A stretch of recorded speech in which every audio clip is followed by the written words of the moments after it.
I'm joined by California Governor Gavin Newsom. Governor, I want to get your reaction to these two federal court orders invalidating Trump's tariffs against the world. Yesterday, the U.S. Court of International Trade granted summary judgment against Donald Trump. Earlier today, Judge Contreras blocked Trump's tariffs as unlawful. Your reaction, Governor? Well, it's raining tacos today. It's not a good day for Donald Trump and his central economic program. These tariffs, which we've said from day one, California, as you know, I was on your show and privilege of sharing with you and your viewers. We were the first state to introduce a lawsuit under the International Economic Emergency Powers Act, and basically the judgment said exactly what we said in our brief. And so we're very, very pleased at this moment, this brief moment, that these tariffs have been thrown out. But the reality is the federal administration, or at least the Trump administration, is now moving to get a stay in federal courts. And I imagine they will be imposing potentially under different rubrics additional sanctions, import taxes, which they can impose 15% over a 150-day period under the Trade Act. I imagine this is hardly the last we'll hear about tariffs under the Trump administration.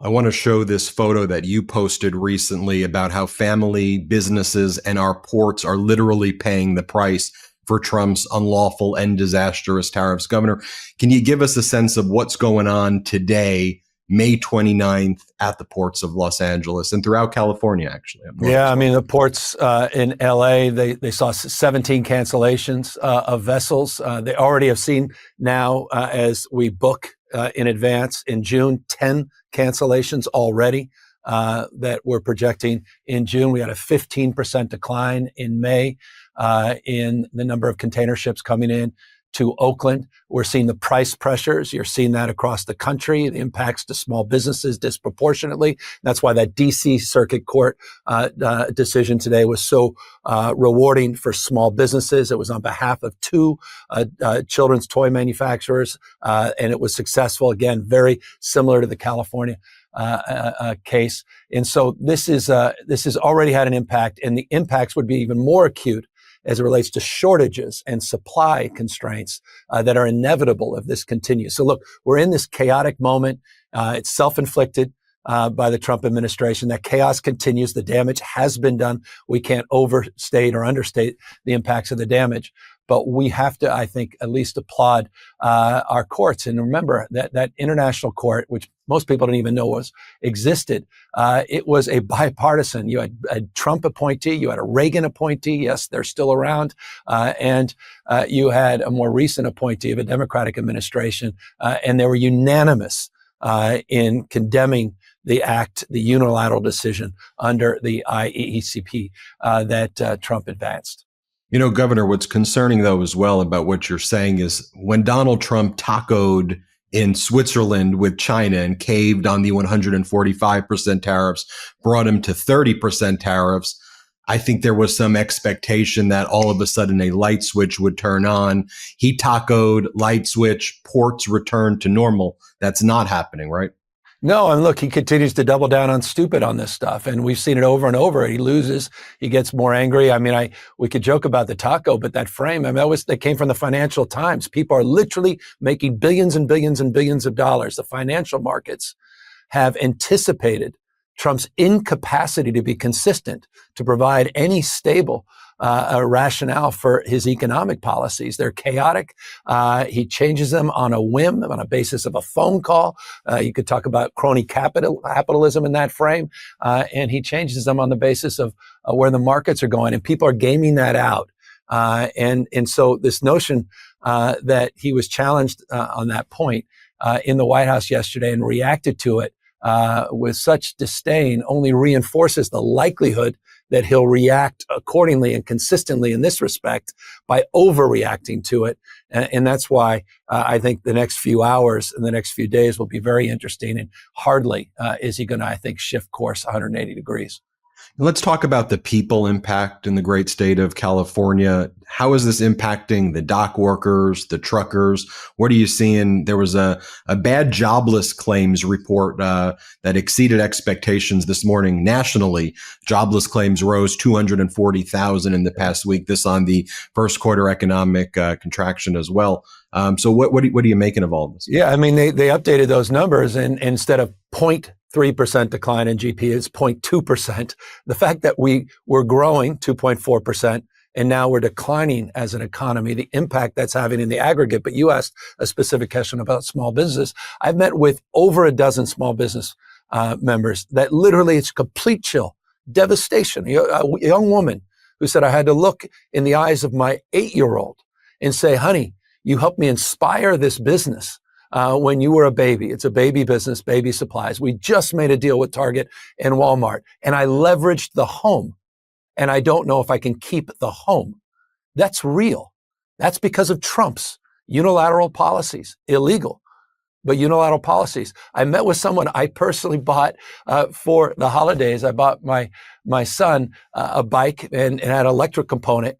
This guy, he said, thank you. I have your email because it was part of the receipt. I'm embarrassed to reach out to you. He literally just sent this to me. He goes, I have a whole supply container, but I can't afford the tariffs in China. It's a family business. I cannot continue in this business. What can you do, Governor, to help? I said, we have this lawsuit. This was 48 hours ago. And I'm looking forward to emailing him back and reminding him of the impacts this momentary impacts of this federal court decision today that may give them a reprieve. This is real and it's consequential, and it's small businesses in particular that are being devastated by this uncertainty. One of the things you've consistently pointed out as well is that Republican lawmakers do not like these tariffs at all, yet they pretend to, be in favor of, they just go mute. They go totally silent. And, the members of Congress, the House of Representatives and the senators, I mean, if they want to pass legislation on this, they control both the House and Senate. So can you speak to that that these Republicans are not just against it, but very against it, yet they say nothing in the face of catastrophe? Yeah, appalling silence, shameful. And the decision, I hope people read both decisions. I mean, it's about the complicity of Congress, the lack of oversight. You're in the majority. Do your damn job. Co-equal branch of government. I mean, that was the principles of the founding fathers. They lived and died for this fundamental notion of co-equal branches of government oversight. And they completely ceded it to Donald Trump illegally. Donald Trump's taken advantage of that. And of course, there are always exceptions. There are a few courageous elected officials. Interestingly, people that at least speak out, like Rand Paul, even Ted Cruz has spoken out against it. But I thought the ultimate expression of where the Republican Party actually is always reflected in the editorial board of the Wall Street Journal that called it the dumbest trade war in history, Donald Trump. So they're all celebrating. The vast majority of these Republican legislative leaders are celebrating this decision quietly. But I think there's a chill because of the expectation, again, of what comes next, because Donald Trump hates to lose. And he's one thing, if not, he's predictably unpredictable in terms of how he responds to these losses. One of the things that's very concerning to our viewers as well is Donald Trump's attack on the chairman of the Federal Reserve, Jerome Powell. And Trump will say things implying that he wants to fire Powell and then kind of walk it back. And I never said that. And then, it's just kind of, again, it's kind of the whole taco. It's like, what day is it going to be? But again, this has real world implications. And Trump had Chairman Powell at the White House today. He invited Powell. Powell had to come up with a statement immediately, not knowing what the heck Trump was going to post, basically saying at the president's invitation, Powell met with Trump today at the White House to discuss economic developments. Then he goes, Powell did not discuss his expectations for monetary policy, except to stress that the path of policy will depend entirely on incoming economic information and what that means for the outlook. Finally, Chairman Powell said that he and his colleagues will set monetary policy as required by law to support maximum employment and stable process, and will make those decisions based solely on careful, objective, and non-political analysis. I mean, the fact that he even has to say that coming out of the meeting is something, huh? Well, I mean, and he has to say it because the markets, remember, we're old enough to remember a few weeks ago where we were in the chaos in the international markets, and folks were speed dialing Trump, all these folks that, were there at the inaugural, et cetera, saying, what the hell are you doing? Stop talking about Powell. Stop talking about replacing him. You appointed him, Mr. President, in the first term. He's your guy, but he's an independent operator, and that is foundational in terms of the full faith and credit of the United States of America. You're putting that at risk. You've already put truth and trust at risk around the globe as it relates to our allies and the impacts we've had on our trading partners.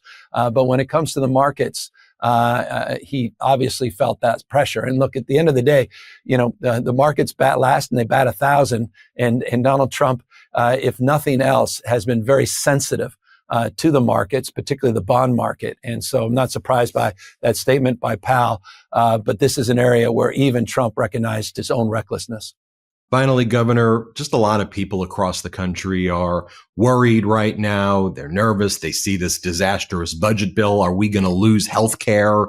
Are we going to lose our SNAP benefit? What's going to happen to just what's your message as we go to the American people right now? Well, that got a lot worse, didn't it? That bill that the House just signed, because it was predicated on getting tariff revenue, getting revenue from these tariffs.